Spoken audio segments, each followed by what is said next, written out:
पुढे जाऊन भविष्यामध्ये इंजिनिअरिंगला प्रवेश घ्यायचा आहे आणि आत्ताच मी 11वी सायन्समध्ये प्रवेश घेतलेला आहे, तर मग मी विषय कुठले निवडले पाहिजे? मी बायोलॉजी निवडलं पाहिजे की मी इतर सब्जेक्ट जसं की हिंदी असेल, मराठी असेल किंवा वेगवेगळे IT असेल किंवा जिओग्राफी असेल, मग मी कुठल्या प्रकारचे विषय निवडले पाहिजे जेणेकरून माझ्या फील्डला उद्या चालून फायदा होईल?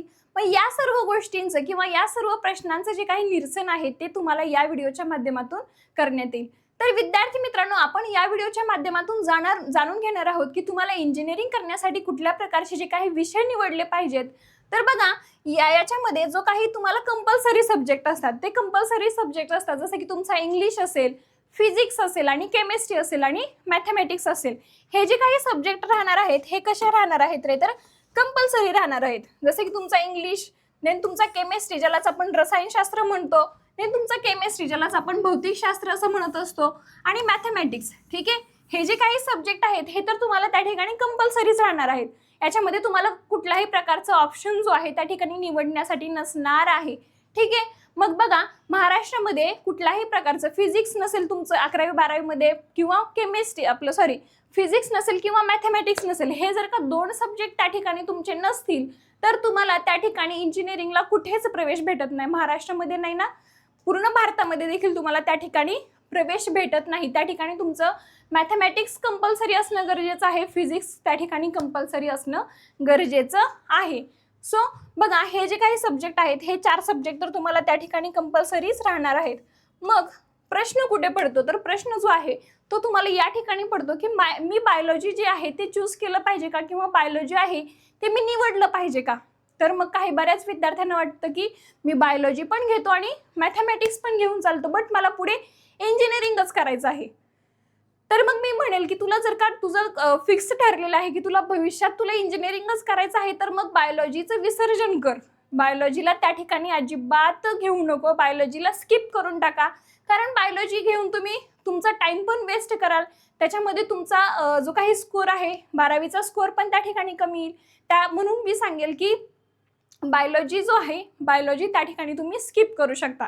ठीक आहे, मग ऑप्शनसाठी अजून कुठले सब्जेक्ट असतात, तर ऑप्शनसाठी जे काही तुमचं मराठी असेल, IT असेल, आणि त्यासोबत सोबत तुम्हाला अजून एक सब्जेक्ट असतो लँग्वेजसाठी, तो म्हणजे हिंदी।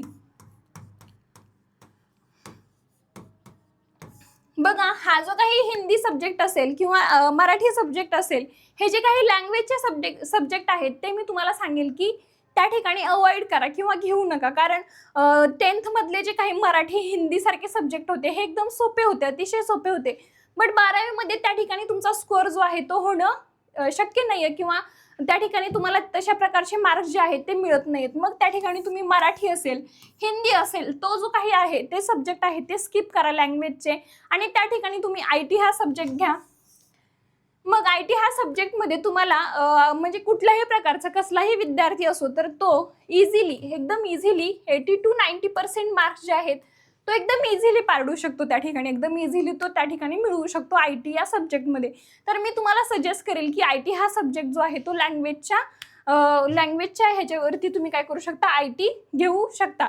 नंतर त्यासोबत तुम्हाला ऑप्शनसाठी अजून सब्जेक्ट्स असतात, जसे की तुमचं CS असेल, म्हणजे ज्याला आपण कम्प्युटर सायन्स म्हणतो, नंतर इलेक्ट्रॉनिक्स असेल आणि अदर सब्जेक्ट्स असतील। मग हे सब्जेक्ट्स असतात की 200 मार्कला असतात। मग काही विद्यार्थ्यांना काय वाटतं की हे सब्जेक्ट जे आहेत मला 6वा सब्जेक्ट जो आहे तो सिलेक्ट करण्याची गरज नाही। हे सब्जेक्टचं जे काही प्रॅक्टिकल असते, हे प्रॅक्टिकल जे आहे ते किती मार्क्सला असतं, तर 100 मार्क्सचं प्रॅक्टिकल असतं आणि 100 मार्क्सचा तुमचा त्या ठिकाणी पेपर राहत असतो। तर मग काही विद्यार्थ्यांना वाटतं की हे सब्जेक्ट चूज करावे, बट या सब्जेक्टमध्ये तुम्हाला खूप जास्त अभ्यास करावा लागतो।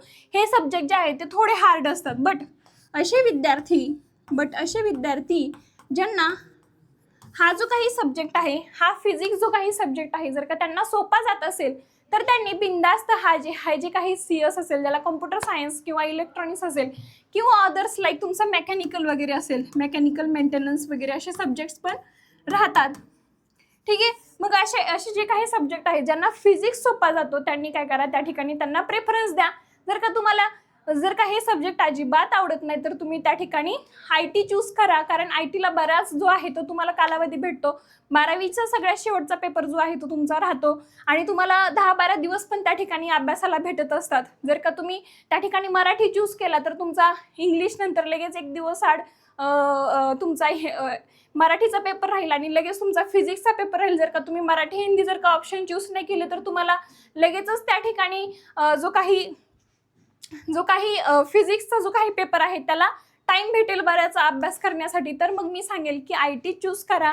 जर का हे सब्जेक्ट तुम्हाला आवडत असतील तर त्या ठिकाणी हे सब्जेक्ट देखील तुम्ही त्या ठिकाणी प्रेफर करा. बट तुम्हाला ITमध्ये सगळ्यात जास्त मार्क्स मिळण्याचे चान्सेस आहेत. ठीक आहे. तर मग बघा आता पुढे आता याच्यामध्ये जो काही 6वा ऑप्शन असतो, ऑप्शनसाठी तुम्हाला दुसरा 6वा जो काही सब्जेक्ट आहे तो निवडायचा आहे. मग त्याच्यामध्ये काही विद्यार्थ्यांना वाटतं की मी त्या ठिकाणी बायोलॉजी निवडतो, बायोलॉजी मला सोपं जातं. बट जर का तुम्हाला इंजिनिअरिंगच करायचं आहे तर त्या ठिकाणी बायोलॉजी हा ऑप्शन जो आहे त्या ठिकाणी सिलेक्ट करू नका. रिकामा वेळ वाया घालवू नका.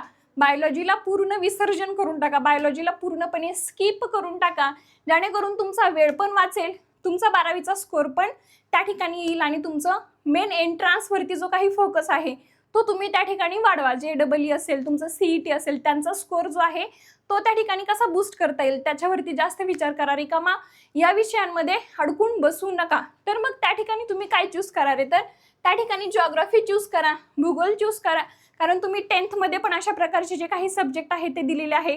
बऱ्यापैकी तुम्हाला नॉलेज आहे. काही विद्यार्थी तर 12वीच्या पेपरच्या टायमिंगलाच जिओग्राफीचा अभ्यास करतात. एकदम सोपा असा विषय असतो. ठीक आहे. मग जे काही विद्यार्थी मग 2 सब्जेक्टमध्ये तुम्ही त्या ठिकाणी जिओग्राफी जो आहे तो तुम्ही देऊ शकता, एकतर इंग्लिश आणि एकतर मराठीमध्ये. ठीक आहे. एकतर इंग्लिश असेल आणि मराठीमध्ये देखील तुम्ही जिओग्राफीचा जो काही सब्जेक्ट आहे तो तुम्ही त्या ठिकाणी देऊ शकता. ठीक आहे. तर मग मी सांगेल की तुम्ही त्या ठिकाणी जिओग्राफी सिलेक्ट करा. बायोलॉजी जो आहे तो अजिबात घेऊ नका, जेणेकरून तुमचा टाइम वेस्ट होईल. पुढे जाऊन तुम्हाला पश्चाताप जो आहे तो पण करण्याची वेळ येईल. आणि जर का कोणा विद्यार्थ्यांचं अजूनही ठरलं नसेल की मला पुढे जाऊन काय करायचंय तर त्या विद्यार्थ्यांनी दोन्ही विषय घेऊन सोबत चला.